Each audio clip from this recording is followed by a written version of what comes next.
Ang kwentong ito ay hango sa totoong buhay. Karanasan ito ni Ragay. Taong 1969, Sipokot, Camarines Sur.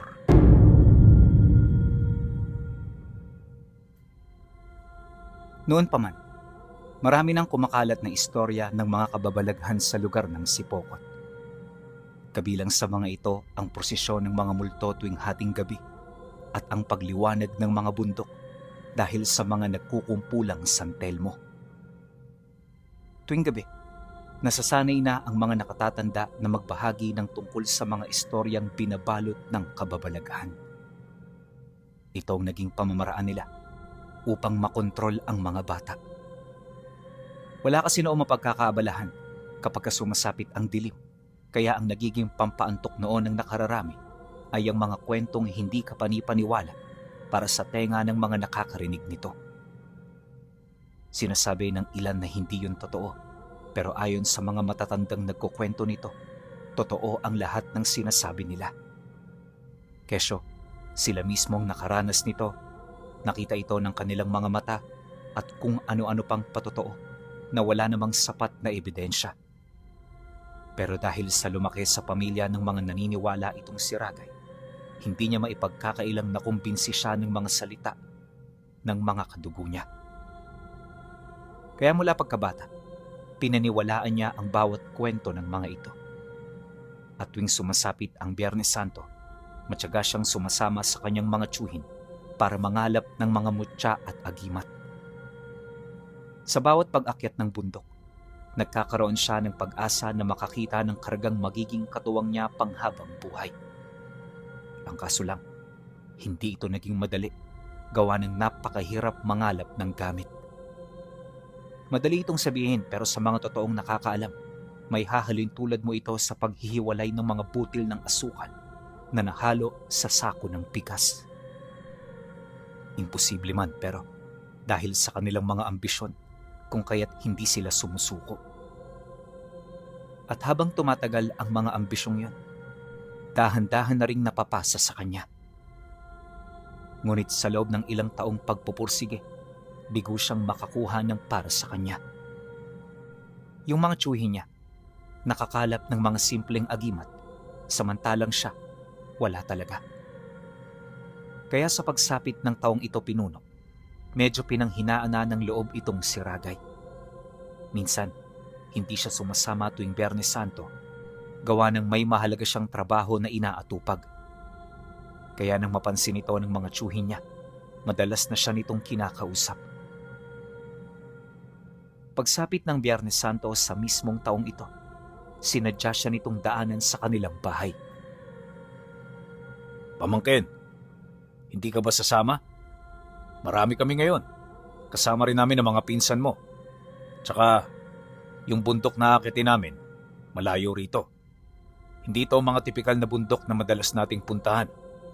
Ano, sasama ka? Ayos lang naman kung hindi. Kaya wag mo kaming alalahanin.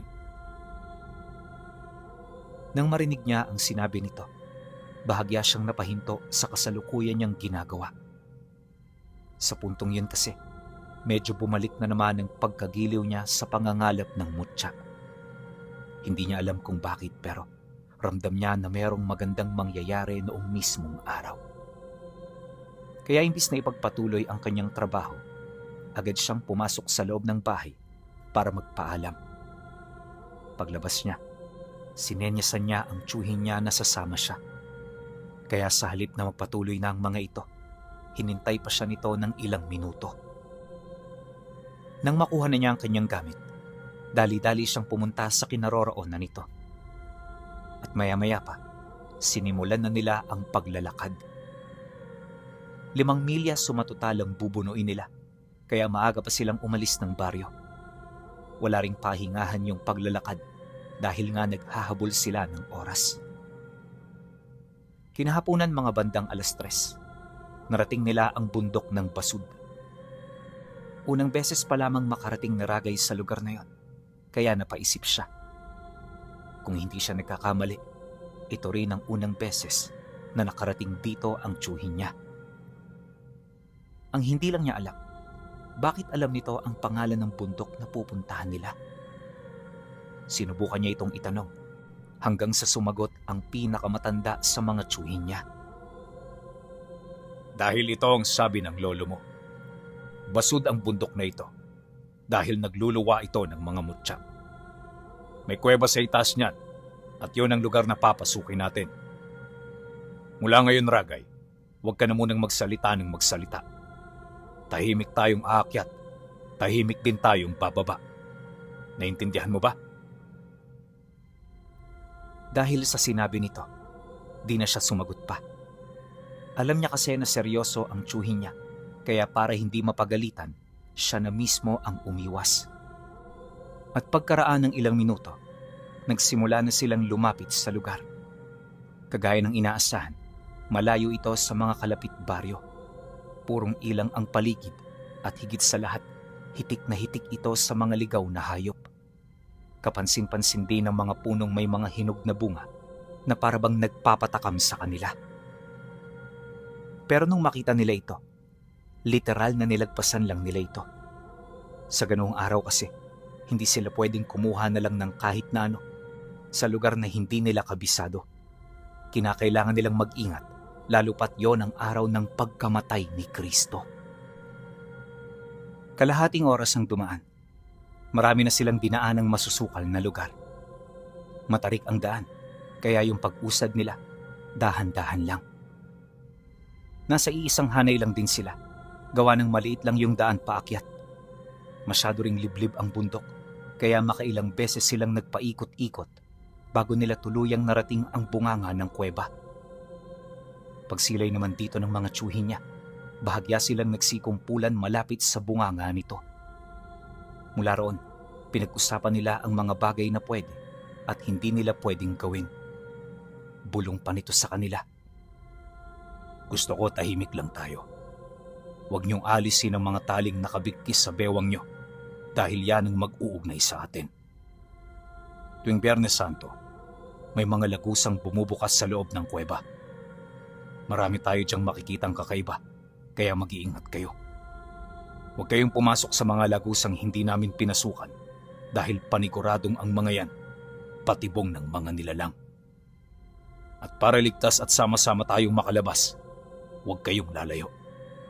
Mag-iingat kayo at higit sa lahat magdasal kayo ng taimtim. Tayo na.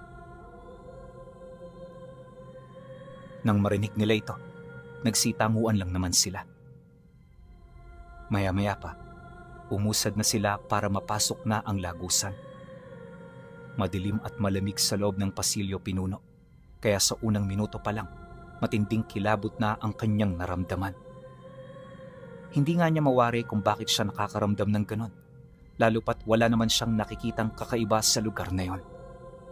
Subalit, pagkaraan lang ng kalahating oras, dito na nila unti-unting napapansin ang tila bang pagbabago ng paligid. Kakaiba na rin ang kanilang nararamdaman dahil sa mga sigaw na bigla-bigla na lamang nilang naririnig. Hindi ito normal sa loob ng kuweba pinuno. Gawa ng yung mga sigaw na yon, alam nilang nagmula sa bibig ng tao. Isipin ninyo, merong sumisigaw, humihingi ng saklolo at mga batang umiiyak. Wala silang ideya kung saan ito nagmumula. Gawa ng isang diretsong pasilyo lang naman ang dinaraanan nila. Pagkaraan ng ilang minuto, nakakita sila ng mga karagdagang butas na nagdudugtong sa kung saang bahagi ng kuweba.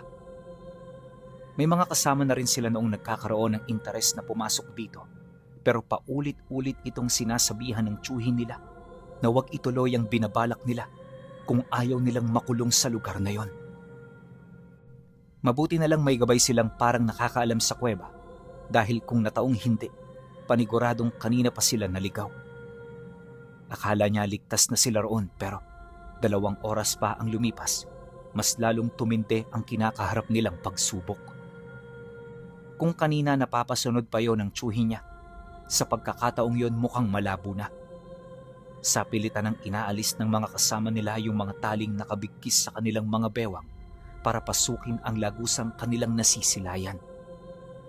At para magawa ito, hinugot nila ang mga dala nilang patalim hanggang sa tuluyan na silang makawala sa bigkis ng lubid. At pagkatapos nun, hindi na niya nakita ang 3 nilang kasama. Kabilang dito ang 2 pinsan niya. Tapos yung tiyuhin niyang parang nasisiraan na ng bait. Ang masaklap pa, yung tiyuhin niyang umalis na sa tabi lang niya. Nakita niya kung papaano nag-iba ang akto nito, na para bang wala na ito sa sarili. Bagaman may nangyari ng hindi inaasahan, nagpatuloy pa rin ang pag-usad nila. At sa loob ng 1.5 oras, marami silang nakitang lagusan na may mga kakaibang bagay sa loob nito. Yung iba, mga tumpok ng ginto. Tapos yung iba naman, aakalain mong tahanan ng isang makapangyarihang mutya. Gayunpaman, hindi sila rito nagkaroon ng interes ng tiyuhin niya, pero yung iba nilang kasama, halos maglaway sa mga bagay na nakita nila. Kaya pagdating nila sa dulo, siya na lang at ang tiyuhin niyang namumuno sa kanila ang natira. Mula sa dulo ng kuweba, unti-unti na rin bumalik sa normal ang sitwasyon. Bigla ring nawala ang mga tinig at ingay na kanilang naririnig hanggang sa binalot ng nakakabinging katahimikan ang paligid. Ayon kay Ragay, ang dulo ng kuweba ay merong isang maliit at makipot na silid. May mga tumutulo ring tubig sa paligid at sa pinakagitna nitong bahagi may isang maliit na batis. Napakalinaw ng tubig doon sa puntong kapag inilawan mo, makikita mo ang mga bagay na nasa ilalim nito. Kaya nang masaksihan nila ang lugar, lahat ng kanilang takot at pagkabahala ay bigla na lamang nawala. "Jo, ano ba ang lugar na ito?" Hindi ko rin alam, Ragay. Pero ang sabi ng lolo mo, dito nakatira ang sirena na nangangalaga sa mutya ng tubig. Matagal na siyang nakatira sa lugar na ito. At yung mga nakita natin kanina ay kaparte lamang ng kanyang proteksyon para mapag-ingatan ng tangan niyang mutya. Sa loob ng ilang siglo, tayo pa lamang ang mga taong maswerteng nakarating dito. Halika na, hanapin na natin ang sirena. Nang marinig naman ito ni Ragay, hindi na siya sumagot pa. Walang sabi-sabi, agad nilang inikutan ng paligid hanggang sa makakita sila ng maliit na punong nasa gitnang bahagi ng batis. Buhay na buhay ito at punong-puno ito ng mga hitik na bunga. Nang makita nga niya ang bagay na yon, matinding pagkamangha ang naramdaman niya. Hindi niya kasi sukat akalain na may maliligaw na puno sa pinakadulo ng kuweba. At kung hindi siya nagkakamali, ilang metro na ang layo nila sa pinakaibabaw ng lupa, kaya nakapagtataka na may nabubuhay paraong halaman. Dagdag pa niya na marami talagang kakaiba sa puno. Gawa ng una, napakaliit lang nito. Pero yung itsura, parang ilang daang taon na ang tanda. Basta, nakakamangha talaga ito kung titingnan. At anuman ito, naniniwala siyang binabalot ito ng matinding hiwaga. Sa pagpapatuloy ng kanilang paglilibot, napansin nila ang biglaang paggalaw ng tubig. Ang problema ay hindi nila ito nakita dahil yung mga sulong dalasanan nila naroon sa mga kasama nilang nawala. Kaya para makaaninag, pilit nilang pinakibagayan ang lugar hanggang sa maya-maya pa, biglang lumiwanag ang mga bato sa ibabaw ng silid ng kuweba. Kulay asul ang liwanag na biglang bumalot sa paligid hanggang sa dito nila nakita ang isang magandang babaeng nakatayo sa ibabaw ng tubig. Nakasuot ito ng puti, tapos meron itong ginintuang buhok at mata. Makinis din ang balat nito at sa unang tingin, akalain mo talagang isa itong diwata. Nung masipat yon nila Ragay pinuno, napanganga na lamang sila dulot ng matinding pagkamangha. Yung tiyuhin niya, hindi na rin nakapagsalita na parabang ito ang unang beses na makasilay sila ng ganun. Pagkaraan pa ng ilang minutong pagmamasid, kusang lumapit sa kanila ang dalaga. Nang magkaharap na sila, tsaka ito tumingin sa kanya at ngumiti. Pagkatapos, nagsimula itong magsalita gamit ang dialekto na hindi niya maunawaan. Akala niya hindi niya ito maintindihan. Pero habang tumatagal na pinakikinggan niya ang mga sinasabi nito, bigla na lang niya itong naunawaan. At ang mas nakapagtataka, habang nauunawaan niya ang mga sinasabi ng sirena, yung tsuhi niya ay walang kaide-ideya sa mga sinasabi nito sa kanila. Yun bang sa kanilang dalawa, parang siya na ang pinipili ng nilalang na yun. Maya-maya pa, nang wala nang maintindihan yung tsuhi niya, pinatulog na ito ng nilalang. Nang makita niya ito, medyo nabahala siya, pero ipinangako ng nilalang sa kanya na wala roong mangyayaring masama.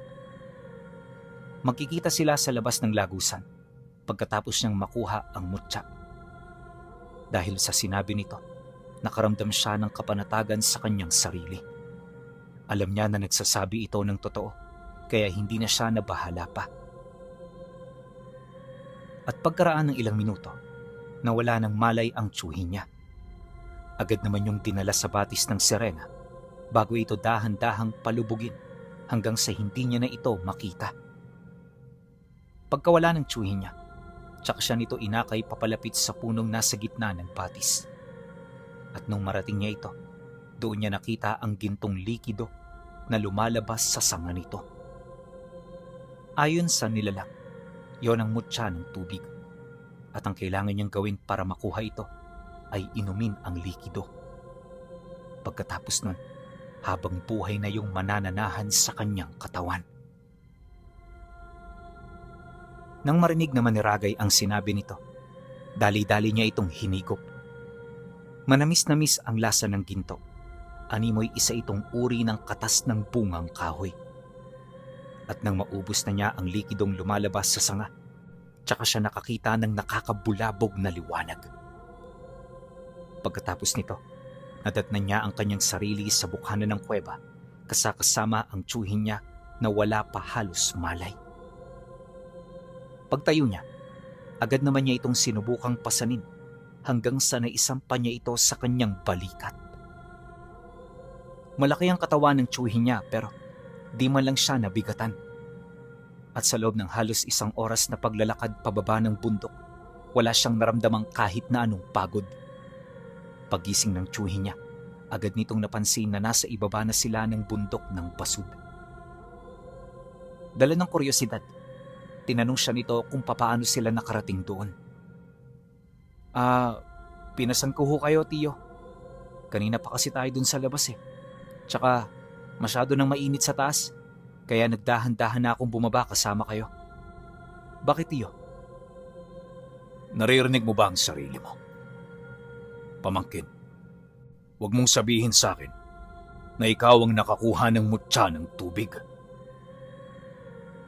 Dahil sa sinabi nito, bigla naman siyang natigilan.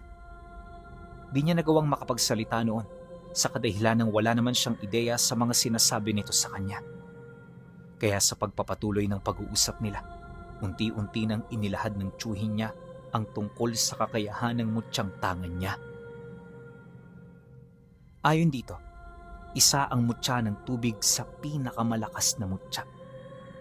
Marami itong katulad pero napakahirap nitong makuha. Dagdag pa nito na ang orihinal na mutya ng tubig ay hindi sa kung saan-saan lang makikita. Wala rin itong kakambal, gawa ng kagaya ng ibang malalakas na mutya. Nag-iisa lang ito sa mundo. Pagtatapat pa nito na, wala pa silang ideya sa kung ano ang abilidad nito dahil yon ang kauna-unahang pagkakataon na mahawakan ito ng tao. Mas magandang ang lolo mo na lang ang kausapin natin patungkol dyan. Dahil siya lang ang makakapagpaliwanag sa'yo kung ano ang totoong kakayahan ng mutya. Tayo na, Ragay. Umalis na tayo rito. Dumaan ang mga araw. Hindi naging madali ang kanilang buhay. Nahati ang kanilang oras noon sa paghahanap at sa pagtatrabaho sa bukid. Marami na rin sa kanilang mga kadugo ang naapektuhan dahil sa pagkawala ng kanilang mga kasama. Halos araw-araw may pumupunta ng basud para lamang magbakasakali na makikita nila ang mga ito. Ang kaso lang, ultimo mga maliliit na bakas, wala talaga silang natagpuan.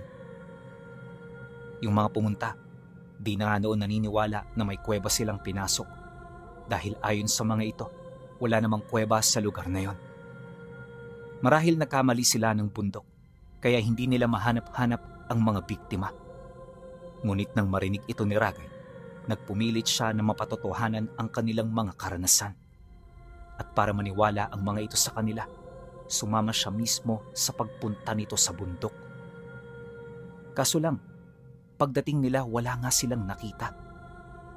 Paunti-unti naniwala siya na totoo ito hanggang sa makausap niya ang kanyang lolo.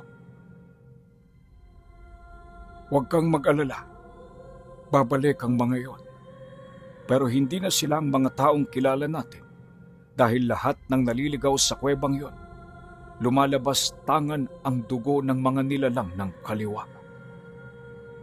Malaki ang posibilidad na maging aswang sila o hindi naman kaya'y mga demonyong taglay-taglay ang itsura ng ating mga kapamilya.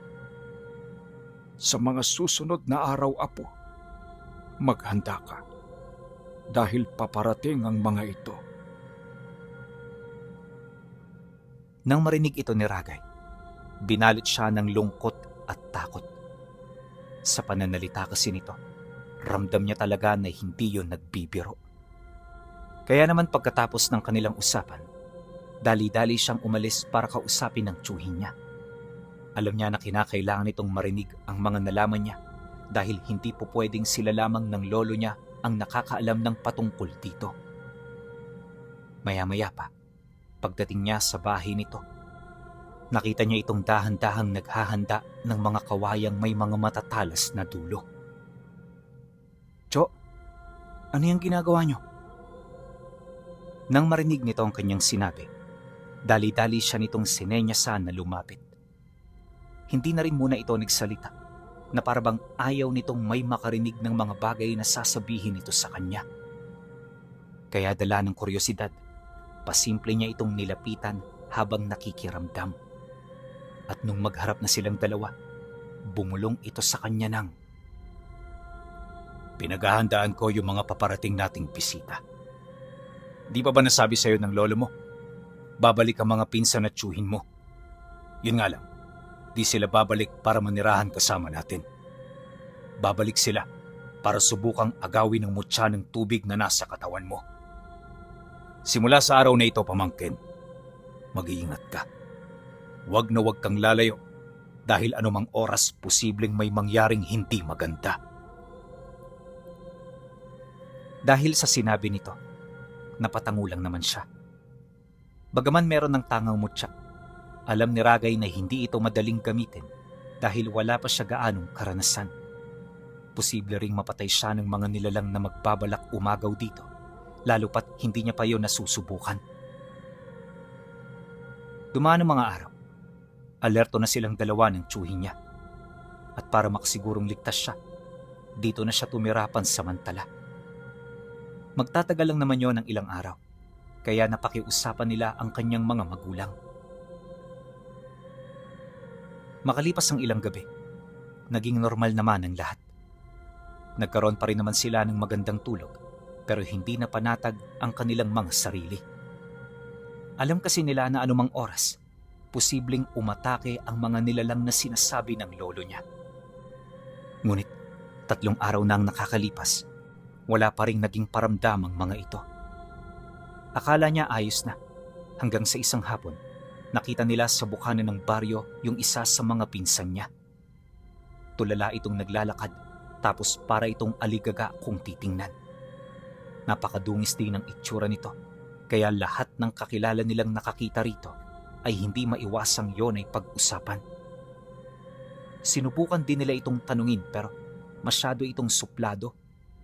Di rin ito nagsasalita, kaya naman nang makita niya yon, dali-dali siyang tumakbo pabalik sa bahay ng tiyuhin niya. At pagdating niya roon, agad niyang inilahad ang mga nakita niya. Dahil dito, kung kaya't agad nitong isinarado ang kabuuan ng bahay. Nagmamadali rin sila noong pumasok kahit tirik na tirik pa ang araw.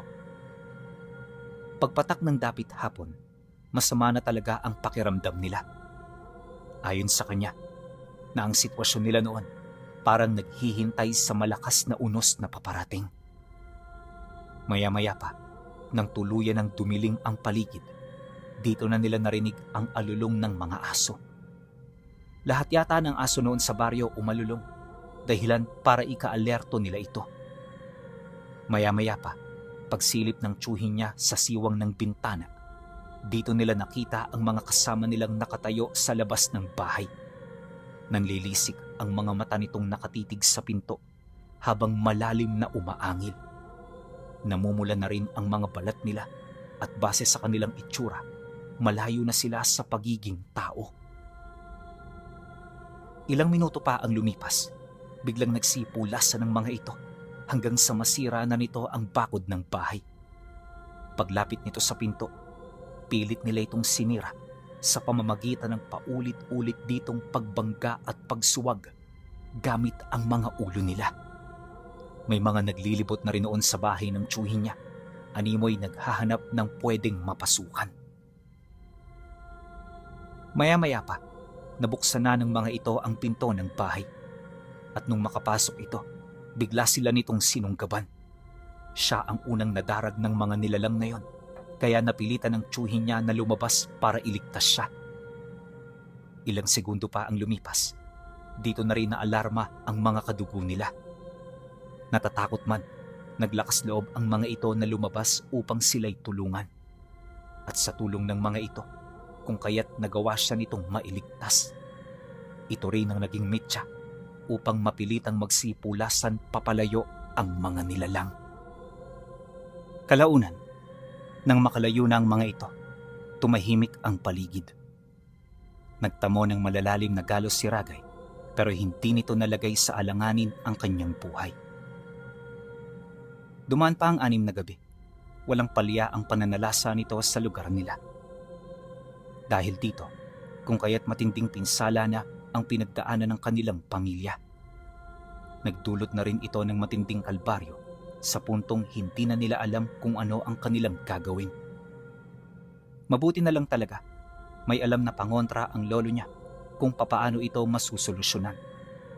At yun ay walang iba kundi ang pagsabit ng mga buntot page sa labas ng bahay. Gabi-gabi rin silang nagpapausok kasabay ng pagsaboy ng mga bulaklak ng lalaking papaya. Ito ang naging pamamaraan nila upang lubayan sila ng mga nilalang na yon. Hindi rin nila ito kinumpronta sa kadahilanang ang mga ito ay may mga dugong gabunan. Ayon sa lolo niya, kung kakalabanin nila ito, posibleng sila pa ang maperwisyo. Kaya sa halip na direktang makipagkomprontahan, mas mainam na lang na umiwas. At sa maniwala kayo o hindi, sa loob ng 6 na taon, ganon ang ginawa nila. Araw-araw yon, tapos walang palya. May hirap kasing mapalyahan dahil kapag nawala ang usok, susugod na naman ang mga ito. Sa katagalan, natagpuan nila ang pugad ng mga gabunan sa isang liblib na parte ng kakahuyan. Dito na ito nanirahan at para mabuhay 1 beses sa 1 linggo bumababa sila ng baryo para manguha ng pagkain. Kung hindi bata, mga matatandang naliligaw sa kasagsagan ng gabi ang kanilang kinukuha. Ayon din sa mga taong nakarating sa lugar na yon, nagkalat sa paligid ang mga damit at mga labi ng mga biktima nito. May mga nakita rin silang kubo na posibleng pinagpapahingahan ng mga nilalang pagkatapos ng kanilang pangangaso. Kakaiba na rin ang ihip ng hangin sa lugar. Animoy palagi itong may daladalang presensya ng kamatayan. Dahil sa pangyayari, humingi na sila ng tulong. Hindi na kasi nila kaya pang maghanap at mag-ipon ng mga balat ng nyog na gabi-gabi nilang susunugin. Naisip din nila na ang pinakamagandang paraan para maibalik ang mga buhay nila ay yung sapilitang pagpapalayas sa mga nilalang. At para magawa ito, kinakailangan nilang humingi ng tulong sa mga antingero. Ilang linggo rin nilang pinagplanuhan ng tungkol sa pagpapalayas sa mga ito bago nila ito isagawa. Ayon sa kanya, para masiguro ang kanilang tagumpay, ginamitan niya ng mutya ng tubig ang mga tangan ng mga antingero na nagmagandang loob na tumulong sa kanila.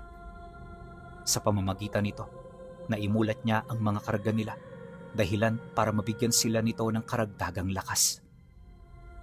At gamit ang mga mulat nilang karga, na kaya nilang maitaboy papalayo ang mga gabunan. Yun nga lang, kahit paulit-ulit nila itong gawin, patuloy lang itong bumabalik. Hindi nagtagal, nagdesisyon ng lolo niya na paalisin na lang siya.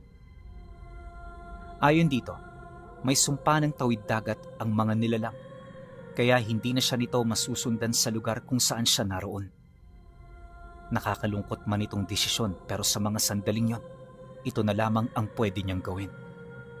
Kaya kahit masakit para sa kanya, napilitan siyang umalis. Ilang taon ang lumipas, napadpad siya sa isang bayan kung saan payapa siyang nanirahan. At mula sa lugar na yon pinuno, ginamit niya ang mutya para tumulong sa mga nangangailangan.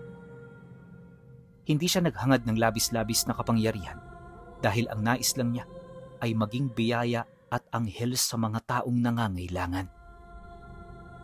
Katagalan, naging dalubhasa siya sa panggagamot hanggang sa naging bantog siya sa lugar. Hindi na rin siya noon nakapag-asawa pa, kaya tumanda itong si Ragay na tanging ang mga taong nagmamahal at nagtitiwala sa kanya ang naging karamay niya. Pero alam niyo ba, na sa mga nalalabing taon niya sa mundo, patuloy pa rin niyang inilihim ang tungkol sa tangan niya. Walang nakapagsabi nito sa mga nagmamagandang loob sa kanya hanggang sa dumating ang oras na binisita ng kapatid niya ang kanyang himlayan. At dito nalaman ng mga nagmamahal sa kanya ang tungkol sa lihim na tangan niya, nakilala sa tawag na gininto ang mutya ng tubig.